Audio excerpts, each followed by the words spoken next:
Jaya TV நேயர்கள் அனைவருக்கும் இனிய தீபாவளி நல்வாழ்த்துக்கள். இந்த தீபாவளி அப்போ ஒரு முக்கியமான செலிபிரிட்டி நம்ம பார்க்க போகிறோங்க.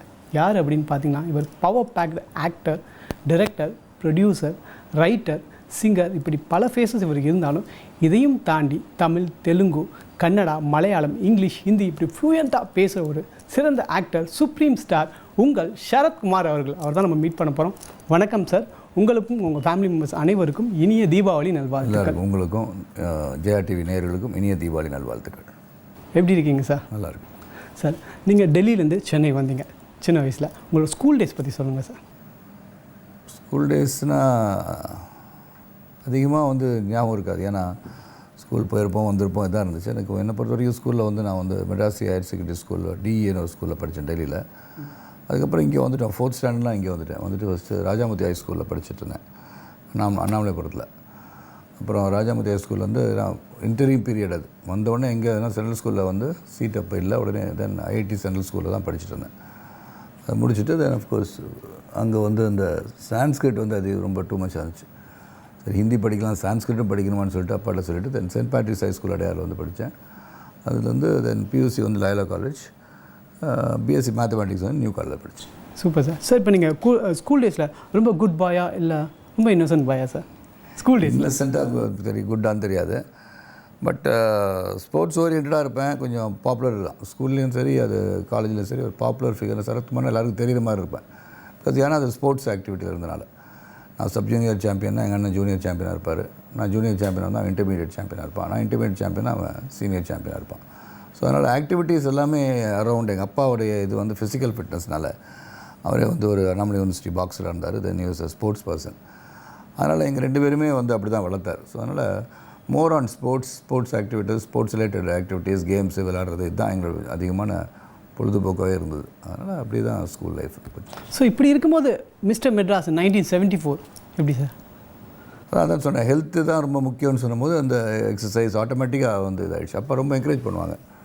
சாப்பாடு கூட ஸ்பெஷலாக சரத்துக்கு தனியாக போடுங்கன்னு தான் சொல்லுவார். அந்த அளவுக்கு யூஸ் டு என்கரேஜ் மீ. எங்கள் அப்பாவுக்கு health is very important. So அதான் சித்திரம்.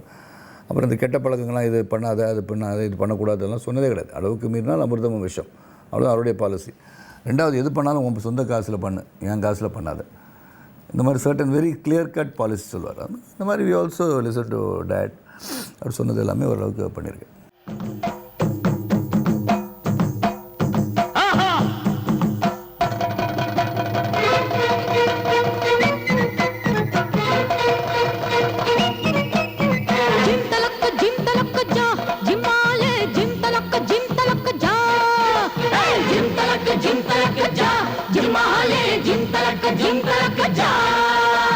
கம்பெடுத்து வந்த சிங்கம் யாரு? அந்த கர்ணனுக்கு தம்பி இவன் பாரு. கம்பெடுத்து வந்த சிங்கம் யாரு?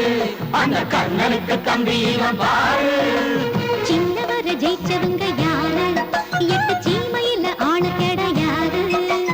வெற்றி மேல் வெற்றியே எப்போதும் தந்தவுங்க. ஜிம் தலக்க ஜா, ஜிம்மாலே ஜிம் தலக்க ஜா. ஜிம் தலக்கு ஜா, ஜும்மாலே ஜிம் தலக்கு ஜா. ஸோ இப்போ இந்த மிஸ்டர் மெட்ராஸ் டைட்டில் வாங்குறதுக்கு நீங்கள் ஒரு நாளைக்கு ஜிம்மில் எவ்வளோ ஹார்ஸ் ஸ்பெண்ட் பண்ணியிருப்பீங்க அந்த பீரியடில் ஒரு almost 4 hours as training. 4 hours as training. அப்போ இந்த மாதிரி இந்த ப்ரோட்டீன் பவுடர், இந்த அமினோஸ் இதெல்லாம் பண்ணி சாப்பிட்றாங்க இல்லையா, அதெல்லாம் all that was not that. Basic food, வீட்டில் கொடுக்குற சாப்பாடு, எக்ஸசைஸ், இதுதான் வழியே. அதுக்காக தனி ஸ்பெஷல் டயட் அப்படிலாம் ஒன்றும் கிடையாது. சார், இப்போ அந்த டைமில் உங்களுக்கு கேர்ள்ஸ் ஃபேன்ஸ் நிறைய வந்திருப்பாங்க சார். ஸோ அதெல்லாம் எப்படி நீங்கள் மேனேஜ் பண்ணீங்க காலேஜ் டேஸில்? நீங்கள் ராக்கிங் படிக்கும்போது கேர்ள்ஸ் ஃபேன்ஸ் இருக்க மாட்டாங்க, கேர்ள் ஃப்ரெண்ட்ஸ் இருந்துருவான்னு கேளுங்க. ஃபேன்ஸ் சினிமாவுக்கு வந்த பிறகு தான். Okay sir. கேர்ள்ஸ் நிறைய பேர் ஃப்ரெண்ட்ஸாக இருந்திருக்காங்க. கேர்ள் ஃப்ரெண்ட்ஸாக இருந்திருக்காங்கன்னு தெரியாது, நிறையா கேர்ள்ஸ் ஃப்ரெண்ட்ஸாக இருந்திருப்பாங்க. எனக்கு lot of friends use to like me. ஆனால் என்ன என்னென்னு அவங்க பார்த்தான்னு தெரியாது. ஒரு சேவியர் இவர் இருந்தால் நான் எந்த பயமும் இல்லாமல் பஸ்ஸில் போகலாம் அப்படின்ற ஒரு ஃபீலிங் தான். நான் நியூ காலேஜில் படிக்கும் போதெல்லாம் சர்ச் பார்க்கில் படிக்கிற சம் ஆஃப் மை ஃப்ரெண்ட்ஸ் வந்தோடனே கேர்ள்ஸ் டிக்கெட் வாங்கி வச்சுருப்பாங்க எனக்கு. எனக்கு நியூ காலேஜுக்கு போகிறேன்னா அவங்க சர்ச் பார்க் பக்கத்தில் தான், அடுத்த பேர் தானே. டிக்கெட் வாங்கி வச்சுருப்பாங்க, சீட்லாம் ரெடியாக போட்டு வச்சுருப்பாங்க. ஏன்னா நான் அந்த பஸ்ஸில் யாருமே எந்த பிரச்சனையும் வச்சுக்க முடியாது. ஏன்னா மை ஃபிசிக் வாஸ் சச். என்னை பார்த்தாலே பயப்படுற அளவுக்கு இருந்தனால இவர் ஐயோ இவங்களெல்லாம் எதுவும் கிண்டல் பண்ண அடிச்சுடுவாரோன்ற அளவுக்கே இருப்பாங்க. ஸோ அந்த பஸ்ஸில் தான் வருவேன், அதில் தான் போவேன். பஸ்ஸெல்லாம் எனக்காக நிறுத்துவாங்க, அதெல்லாம் இருந்துச்சு. ஸோ ஒரு சின்ன ஒரு த்ரில் தான் அது. Not that I enjoyed that, but அப்போயே ஒரு hero worship was there among எல்லா ஃப்ரெண்ட்ஸும் கூட தான். அது எஸ்பெஷலி கேர்ள்ஸ்னும் போது அவங்க தே ஃபீல் ப்ரொடெக்டட்னால they use to all like me. So இப்போ அந்த கேர்ள்ஸ்லாம் வீட்டில் சொல்லுவாங்க ஷரத் சார் போகிறோன்னா அந்த பஸ்ஸில் போயிடுங்க, ஒன்றும் பிரச்சனை இல்லை. அது வீட்டில் சொன்னாலும் எனக்கு தெரியாது. அதெல்லாம் நீங்கள் வந்து அவங்க நம்மள இருக்காதீங்க. வீட்டில் சொன்னாலும் எனக்கு தெரியாது. அந்த பஸ்ஸில் இருக்கும்போது அவங்க பாதுகாப்பாக இருந்தாங்கன்னு தான் எனக்கு தெரியும்.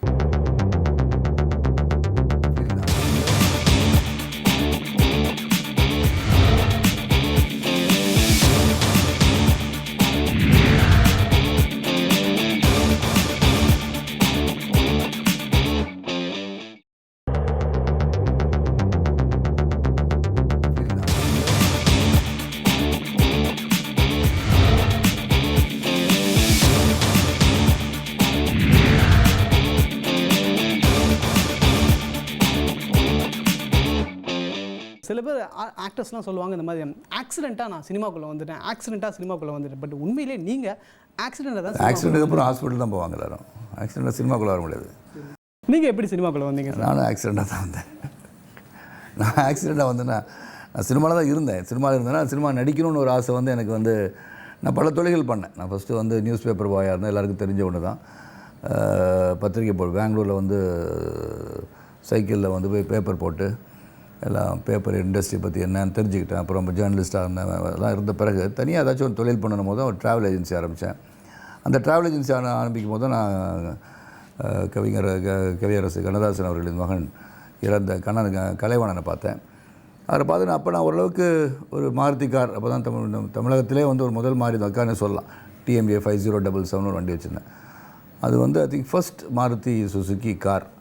அது நான் தான் வச்சுருந்தேன். அப்போ நிறையா வசதி உள்ள பையன் போல இருக்குது அப்படின்னு நினச்சி எல்லாம் நினச்சிட்டு சினிமாவில் வரணும்னு சொன்னால் நிறைய பேர் என்னை வந்து சார் நீங்கள் ஃபைனான்ஸ் பண்ணிங்கன்னா படம் எடுத்து நீங்களே ஹீரோவாக நடிக்கலாம்னு சொன்ன காலங்கள்லாம் உண்டு.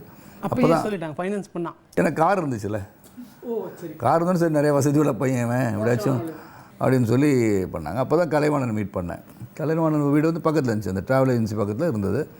தென் கலைவாணனுடைய பிரதர் வந்து my senior in school, Subramanian. அப்புறம் அவர் வந்து பேசிகிட்டே இருந்தார். அப்புறம் படம் எடுக்கலான்னு சொன்னோம். தென் தான் கன்சூம்டாரம் படம் எடுத்தோம். அப்போ சம்பாரித்து வச்சுருந்த கொஞ்சம் காசை வந்து கன்சூம்டாரம் கார்த்திக் ஹீரோ போட்டு எடுத்தோம். அதுக்கப்புறம் மிஸ்டர் கார்த்திக் படம் எடுத்தோம். அப்புறம் அந்த கலைப்பாணி தொடங்கிடுச்சு. அதுக்கப்புறம் I started acting in lot of films. அதனால் அது ஒரு ஆக்சிடென்ட் சொல்ல முடியாது, ஆசைகள் இருந்தது. அதுக்கு முன்னாடி ஒரு தெலுங்கு படம் நடிச்சிட்டலாம், சமாஜம்லு ஸ்திரீன்னு. என் ஃப்ரெண்டுக்கு வந்து அக்கௌண்டண்ட்டாக இருந்தேன், மேத்தமெட்டிக்ஸ் படித்தேன்னு சொன்னேன் இல்லையா. ஸோ கணக்கு நல்லா பார்ப்பேன். ஸோ அதனால் கணக்கு எழுதுறதுக்காக வச்சுருந்தார் கூட. அப்போது வச்சுருக்கும்போது தான் அது ஏதோ ஒரு வில்லன் கேரக்டர் வந்து கால் ஷீட் ப்ராப்ளம் தானே சரத் நீங்கள் நடிச்சிருங்க அப்படின்னாரு. எனக்கு தெலுங்கும் தெரியாது, ஒன்றும் தெரியாது, நடிக்க சொல்கிறீங்கன்னு. இல்லை நீங்கள் நடிங்க, ஒன்றும் ப்ராப்ளம் இல்லை, டைலாக் ப்ராம்ப்ட் பண்ணிக்குவாங்க, நீங்கள் பேசிடுங்கன்னாரு. அதான் என்னோடய ஃபர்ஸ்ட் எக்ஸ்பீரியன்ஸ் ஆக்டிங். அது வந்து அது ஆக்சிடென்ட் தான். அது ஆக்சுவலி ஆக்சிடென்ட்னா கலைத்துறையில் தான் இருந்தேன், அவர் கூட அசஸ் பண்ணிகிட்டு இருந்தேன். ஆனால் நான் நடிக்கணுன்ற ஆசையும் இருந்துச்சு. நடின்னு சொல்லும் போது வந்து தெலுங்கு படத்தில் நடிக்கணுன்னு ஆசை தெரியாத ஒரு படத்தில் எப்படி முதல்ல நடிக்கிறதுன்னு யோசனை பண்ணேன். அப்போ கூட விஜயசாந்தி ரொம்ப கோச்சிக்கிட்டாங்க. யாருங்க இவரை போட்டிங்க இந்த படத்தில்? நான் வந்து ஹைதராபாத் ஃப்ளைட்டில் போனேன், இவரை போட்டு 10 தடவை டேக் எடுத்துகிட்ருக்காரு அப்படி இப்படி சத்தம் போட்டாங்க. அப்புறம் யோசனை பண்ணேன். ஐயோ நான் சொன்னேன், என் ஃப்ரெண்டு வந்து சொன்னேன் நடிக்க மாட்டேன்னு சொன்னேன்ல, இப்போ போய் இந்த தெலுங்கு படத்தை நடிக்க வச்சேன்னு. அப்புறம் அந்த கேமராமேன் பிரவீன் நினைக்கிறேன், அவர் சொன்னார், சார் சும்மா போய் நடிங்க சார், அவங்க இங்கே அவங்க அந்த இடத்த நிற்கிறாங்கன்னே நினைக்காதீங்க, யாரோ ஒருத்தர் நிற்கிறாங்கன்னு நினச்சிட்டு பேசிடுங்க அப்படின்னு சொன்னால் பேசினேன், முடிஞ்சு போச்சு. அதுக்கப்புறம் விஜயசாந்தி லைஃப்பில் மீட் பண்ண ஒருத்தர் வந்து பேசிகிட்டு இருந்தாங்க நேரம். ஸ்ரீவட்புரம் போலீஸ் ஸ்டேஷனில் படத்தை நானும் சிரஞ்சீவி சார் நடிக்கும் போது நிறைய படம் உங்கள் படம் பார்த்தேன், நல்லா பண்ணுறீங்க அப்படின்னு. கரெக்டுங்க, நான் முதல் படத்தில் அவங்க கூட நடித்தேன். அப்படியா ஏன் முடியாது எப்போ அப்படின்னாங்க. நடித்தேன், நீங்கள் திட்டினீங்க, ஐயோ ஐம் வெரி சாரிங்க, அந்த இப்போ சொல்ல விடாதுங்க, அப்போ சொல்லியிருக்கணும். சினிமா வந்து அப்படி வந்தேன் நான். ஆக்ஷன், ரொமான்ஸ், டான்ஸ் பெர்ஃபார்ம் பண்ணுறது, சென்டிமெண்ட், இது எது உங்களுக்கு ரொம்ப கஷ்டமாக இருந்துச்சு சார் அஸ் அ ஹீரோ? கஷ்டம்னு எதுவுமே சொல்ல மாட்டேன். பட் டான்ஸுன்னு சொல்லும் போது என்ன, இன்றைக்காச்சும் பார்த்தீங்கன்னா நிறைய கேரவன்லாம் இருக்குது, உட்காந்துட்ருக்கலாம். அப்போல்லாம் ஒரு டான்ஸ் எடுக்கணும்னா அது வந்து 2 தடவை ஒரு மானிட்டர் பார்த்தோன்னு வச்சுக்கோங்களேன். ரிஹர்ஸ் ரொம்ப வேர்த்துரும். அப்புறம் ஃபேன் கிட்ட நிற்கணும், ட்ரையர் போடணும், திரும்பி போகணும், திரும்பி ஒரு டேக் ஆச்சுன்னா திருப்பி வேர்க்கும், திருப்பி போகணும். இப்போ என்ன கேரவனில் போய் உட்காந்துக்கலாம், இப்போ வந்து ரிஹர்சல் பண்ணிடலாம். இப்போ டைம் கால அவகாசங்கள் அதிகம். இப்போ ஒரு சாங்கை வந்து 1 வாரம் 10 நாள் கூட எடுக்கிறாங்க. அப்போ வந்து 2 நாளுக்குள்ளே சாங்கை முடிக்கணும், 2 நாளில் முடிக்கணும் சார், 3 நாள் சார், அதுக்கு மேலே பட்ஜெட் தாங்காதுன்னு சொல்கிற காலங்கள் நடிச்சிட்டு இருந்தோம். ஸோ அப்போ வந்து கொஞ்சம் கஷ்டம், அது கொஞ்சம் கஷ்டமாக தெரிஞ்சது எனக்கு. ஏன்னா சாங்கில் வந்து அழகாக இருக்கணும், கிளாமராக தெரியணும், மற்ற சீனோட சாங்கில் வந்து கொஞ்சம் ஃப்ரெஷ்ஷாக தெரியணும், அதெல்லாம் தான் கொஞ்சம் ஃபீலிங் வந்து. மற்றபடி I think every thing that was given. வந்தாச்சு தொழிலுக்கு வந்தாச்சுன்னா என்னென்னா எல்லாமே தெரிஞ்சுக்கணுன்றது தெரிஞ்சு பண்ணிட்டு. என்னங்க ஏனுங்க சொல்லுங்க. நான் வந்தது கூட தெரியாம கையில இருக்கிற காஃபி கொட்டினது கூட தெரியாம நீங்க பாட்டுக்கு உங்க அண்ணனுக்கு துண்டு எடுத்து கொடுக்க ஓடுறீங்களே. நீங்க என்ன உங்க அண்ணனுக்கு தம்பியா இல்ல வேலைக்காரனா? ஏன் ரெண்டும் தான். ரெண்டும் தானா? படிப்பறிவில்லாத ஒரு பாமர பொண்ணு கூட தான் புருஷன் எங்க போனாலும் தலை நிமிர்ந்து நடக்கணும்னு ஆசைப்படுவா. நான் இன்டர்நேஷனல் சிமெண்ட் ஃபேக்டரி ஓனரோட ஒரே பொண்ணு, படிச்சவ. என் புருஷன் எப்படி எல்லாம் இருக்கணும்னு எனக்கும் ஆசை இருக்கும்ல. இருக்கலாமே, அதுக்கு என்னப்பா? உங்க அண்ணன் முன்னாடி நீங்க ஒரு கொத்தடிமை மாதிரி தலை குனிஞ்சு கை கட்டி நிக்கிறப்போ எனக்கு அவமானமா இருக்கு. இங்க பாரு, இந்த குடும்பத்தை பொறுத்த வரைக்கும் எங்க அண்ணன் தான் ஆணிவர். அசைக்க நினைச்சேன்னு வச்சுக்க, உனக்கு தான் அறிவு இல்லைன்னு அர்த்தம். என்னங்க நீங்க கண்மூடித்தனமா பேசிட்டு இருக்கீங்க? கை கட்டி நிக்கிற அளவுக்கு உங்க அண்ணன் என்ன பெருந்தலைவரா, நெப்போலியனா இல்ல ஜான் கென்னடியா? ஜான் கென்னடியோ முளம் கென்னடியோ அதெல்லாம் எனக்கு தேவையில்லை. ஆக மொத்தத்துல எங்க அண்ணன் தான் நான் முகம் பார்க்குற கண்ணாடி. அதுக்கப்புறம் தான் நீ எல்லாம். இப்படி ட்ராவல் ஆகிட்டு இருக்கும்போது திடீர்னு இந்த நீங்கள் வேஷ்டி கட்டி ஃபிலிம்குள்ளே இறங்குனது, இந்த கெட்டப் சேஞ்ச் எப்படி நீங்கள் அக்செப்ட் பண்ணிட்டீங்க சார்? வேஷ்டி கட்டுறது தானே பாரம்பரியமே தானே. நம்மளாம் வேஷ்டி கட்டுற பாரம்பரியம் தான், நமக்கு எல்லாமே கலாச்சாரமே வேஷ்டி தான். அதனால் அந்த சேரன் பாண்டியன் வந்து ஒரு கிராமிய படமாக கிராமத்தோட ஒன்றிய, அதான் நம்முடைய 70% மக்கள் வந்து விவசாயத்தை நம்பி வாழ்கின்ற நாடு தமிழ் இந்தியா. அப்படி இருக்கும்போது நம்ம வந்து அந்த கிராமிய கலாச்சார ரீதியில் வரும்போது அதுக்கு ஒரு வேஷ்டி கட்டினாலே ஒரு தனி மரியாதை இருந்தது. அதான் சேரம்பாண்டியனில் வந்தேன். அதுக்கப்புறம் நாட்டாமை, நட்புக்காக, ஃபியூரியம்ஸ், எவ்வளோ படங்கள் நான் பண்ணிட்டேன். இப்படி கிராமத்து ஆடியன்ஸ் அவங்கள கவர் பண்ணுறது சாதாரணமான விஷயமே கிடையாது. ரொம்ப அசால்ட்டாக நீங்கள் பண்ணிட்டீங்க. இதுக்கு எந்த நான் பண்ணல, அது காரணம் ஸ்கிரிப்ட் முதல்ல, அதுக்கப்புறம் டைரக்ஷன், அந்த படம்.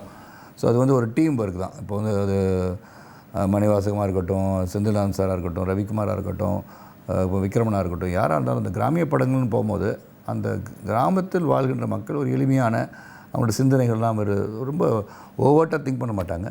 அவங்க என்னென்னா அவங்களுக்கு எல்லாமே தெரியும் அவங்களுக்கு. பட் அவங்களுடைய வந்து ஒரு கிராமிய ஒரு சென்டிமெண்ட், இமோஷன்ஸுக்கு கட்டுப்பட்டவங்கலாம்.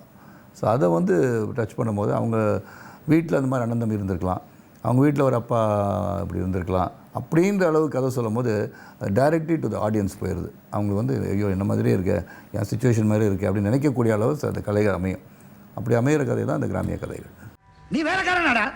உன்னை அப்படியா நான் வளர்த்தேன்? அத்தனை பேர் முன்னாடி அந்த நாய் உன்னை அப்படி பேசியிருக்குது, அதை கேட்டு போட்டு சும்மா வந்திருக்கிற நீ.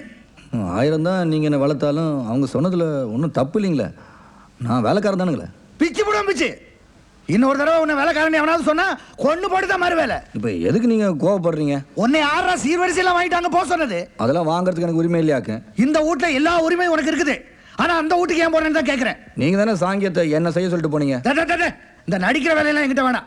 நான் சொன்னது தென்னை பிள்ளைக்கு. நம்ம பிள்ளைக்கு தான் நீங்கள் சொன்னீங்கன்னு நான் நினச்சிட்டேனுங்க. சும்மா சமாளிக்கிறியாக்கும். நீ செஞ்சது தப்பு தான்டா. இல்லைங்க, நான் செஞ்சது சரிதானுங்க.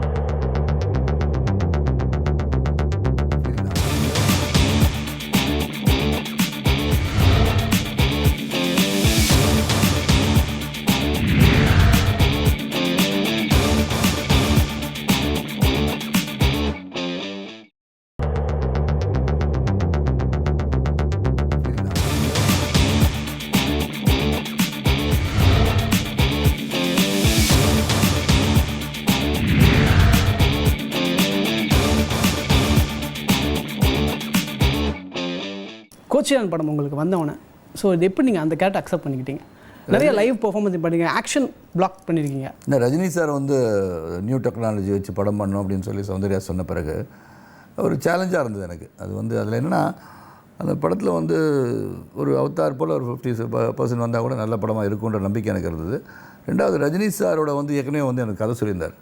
ஒரு நாள் கூட சரத் வரைக்கும் ஒரு கதை சொல்கிறேன் அப்படின்னு சொல்லி கதை சொன்னார். ஸ்கிரிப்ட் டோட்டலாக சூப்பர் ஸ்டார் சுப்ரீம் ஸ்டார் நடிக்கும் படம் எப்படி இருக்குன்னு கேட்டார். ரொம்ப பிரமாதமாக இருக்கும் சார், நடிச்சலாம் பண்ணலாம் சார் அப்படின்னு அவர் ஒரு கதை சொன்னார் எனக்கு. ஸோ அது ரொம்ப நாளாக மைண்டில் வச்சுட்டு இருந்தேன். அப்புறம் வந்து அது நடக்கிறதுக்கான வாய்ப்பு இல்லை. இப்போ கோச்சன் வந்து அவர் பண்ணும்போது ரெடிலி அக்செப்டட். நான் ரஜினி சார் சொல்லும் போது சரி கண்டிப்பாக நடிக்கிறேன் சார்னு சொன்னேன். அதில் வந்து எனக்கு என்ன பிடிச்சிருந்துச்சுன்னா அந்த காஸ்டியூம் வந்து எல்லாமே ஒரு சூட் மாதிரி போட்டு நடிச்சிட்டு இருந்தோம். The way the movie it's was picturised. அதுவும் பைன்வுட் ஸ்டுடியோஸில் வந்து அங்கே போய் லண்டனில் பண்ணும்போது அது இன்ட்ரெஸ்டிங்காக இருந்தது. ஒரு குதிரை இல்லாத போது குதிரையில் உட்காந்துட்டு போகிற மாதிரி நடிக்கணும். ஸோ தட்ஸ் ஆல் மைமிங் இருந்தது. அப்புறம் வந்து இப்போ படிக்கட்டே இல்லாமல் படிக்கட்டில் ஏறிறதுக்கு ஒரு சின்ன ஒரு இது மாதிரி போட்டுருவோம். அதில் ஏறி போய் நின்று பேசுறது அப்படின்றதுலாம் இட்ஸ் வெரி இன்ட்ரெஸ்டிங். ஏன்னா ஒன்றுமே இல்லாத இடத்துல நம்மலாம் வந்து ராஜா வேஷம் போட்டால் ராஜா கம்பீரத்தோடு நிற்கும்போது தன்னாலே தோரணம் வந்துடும். போலீஸ்காரன் ட்ரெஸ்ஸை போட்டு நம்ம மிடுக்காயிடுற மாதிரி. ட்ரெஸ்ஸும் கிடையாது ஒன்றும் கிடையாது, ஜென்ரலி ஒரு சூட் மாதிரி போட்டுக்கிட்டு எல்லா இடத்துலையும் லைட் பாயிண்ட்ஸ் வச்சுக்கிட்டு இருக்கும்போது அது ஒரு இன்ட்ரெஸ்டிங் ஒரு எக்ஸ்பீரியன்ஸாக இருந்துச்சு, ஒரு புது எக்ஸ்பீரியன்ஸ். சார் உங்கள் லைஃப்லேயே ஒரு பெஸ்ட் ஃபிலிம் ஒரு 5 படம் சொல்லணும்னா எது சொல்லுவீங்க சார்? உங்களுக்கு பிடிச்ச நிறைய படம் இருக்குது. பெஸ்ட் ஃபிலிம்ஸ்னு சொன்னால் நிறைய படம் இருக்குது. அப்படி பார்த்தா நீ உங்களுக்கு எல்லாரும் ஆடியன்ஸ் புரிஞ்சு வந்து சூரியவம்சம், நட்புக்காக, நாட்டாமை, பெரிய கவுண்டர் பொண்ணு, கட்டபொம்மன், சூரியன் இப்படின்னு சொல்லிகிட்டே போகலாம். அண்மையில் வந்து பல நிறைய படங்கள் இருக்குது. ஆனால் பிடித்த படங்கள், ஓடாத படங்கள் சிலது எனக்கு பிடிச்ச படங்கள் இருக்குது. அதுக்கு வந்து தசரதன் சொல்லுவேன், அரவிந்தன் சொல்லுவேன். ஏன் ஓடல எனக்கு தெரியாது. அந்த காலகட்டத்தில் வந்து படம் அது ஓடி இருக்கணும்னு நினைக்கிறேன். படம் அந்த தசரதன், இந்த 2 படம் தான் எனக்கு மனசு ரொம்ப நாளாக உறுத்திட்டே இருந்துச்சு. ஏன் இந்த படம் ஓடலை, what is wrong with this film அப்படின்னு நினச்சது உண்டு. அந்த மாதிரி 2 படம் 2-3 படம் சொல்லலாம், அவ்வளோதான். இந்த படம் லிஸ்ட் நீங்கள் சொல்லும்போது இந்த நாட்டாமை நீங்கள் சொன்ன தீர்ப்பை இது வரைக்கும் யாருமே மாற்றலை. ஸோ அதுக்காக என்ன மாதிரி ஹோம்ஒர்க்லாம் நீங்கள் பண்ணீங்க சார்? ஹோமும் பண்ணல, ஒர்க்கும் பண்ணல சார். ஹோம்ஒர்க்லாம் என்ன, சும்மா போய் சொல்லக்கூடாது. இந்த மாதிரி கேள்விலாம் கேட்கக்கூடாது நீங்கள். அதுக்கெல்லாம் ஹோம்ஒர்க்லாம் கிடையாது. கேரக்டர் கொடுத்தாங்க, அந்த கேரக்டர் வந்து எப்படி நடிக்கணும், என்ன பண்ணணும், நாட்டாமைன்றது எப்படி. வாட் இஸ் நாட்டாமை? நாட்டாமைன்னா அந்த வில்லேஜில் வந்து பஞ்சாயத்து பண்ணுறவர் ஏதாவது தீர்ப்பு சொல்லுவார். அவர் சொன்னால் எல்லாம் நம்ம கேட்பாங்க, நியாயமானவராக இருக்கணும், தர்மத்தை கடைப்பிடிக்கணுன்றது நாட்டாமை. அது ஈரோடு சவுண்ட் தான் வசன கருத்து. அதில் எல்லாரோட அதிகமான டாச்சுன்னா ஈரோடு சவுந்தர் தான் எனக்கு அந்த படத்தில். ஏன்னா அவர் வந்து கொங்கு தமிழ் பேசுகிறதுக்கு வந்து டயலாக் பேசி டப்பிங்கில் பேசி இங்கே பேசுங்கன்னு சொல்லுவார். உடனே டேரக்டர் கேட்பேன், சார் என்ன சார் அவர் சொல்கிறது கொஞ்சம் செய்யுங்க சார் ஜி அப்படின்னு. அவர் ரவிக்குமார் அவர் பங்குக்கு அதுதான் எனக்கு வந்து. பட் அந்த நாட்டாமை படத்தில் நடிக்கும் போது எனக்கு எக்ஸ்பீரியன்ஸ் வந்து அந்த கொங்கு தமிழை சிறப்பாக ரொம்ப ஒரு அந்த சுந்தர தெலுங்கில் பாட்டை சேர்த்துன மாதிரி சுந்தர கொங்கு தமிழில் பாட்டை சேர்த்துன்னு சொல்லியிருக்கலாம். அந்த அளவுக்கு ஒரு கொங்கு தமிழ் வந்து ஒரு வித்தியாசமான ஒரு தமிழ். பேசுகிறதுலாம் ரொம்ப மரியாதையாக பேசுகிற தோரணை ஸ்டைல் எல்லாமே நல்லா எனக்கு பிடிச்சிருந்தது. ஸோ அது வந்து ஒரு எக்ஸ்பீரியன்ஸாக தான் சொல்லணும். அதனால் நாட்டாமை படத்தில் வந்து அது ஒரு பேசிக். 2வது அது பெரிய ஹோம்ஒர்க்லாம் ஒன்றும் கிடையாது. அது வந்து அந்த கேரக்டர், கொடுக்கப்பட்ட கேரக்டர் வசனம் வந்து ரொம்ப பவர்ஃபுல்லாக இருந்துச்சு. ஒவ்வொரு வசனமும் அதில் வந்து ஈரோடு சவுந்தர் வந்து நல்லா எழுதியிருந்தார். பிக்சரைஸ் பண்ண ஆஃப்கோர்ஸ் இருக்கவே இருக்கார் ரவிக்குமார். ஸோ எல்லாமே நல்லா அமைஞ்சது.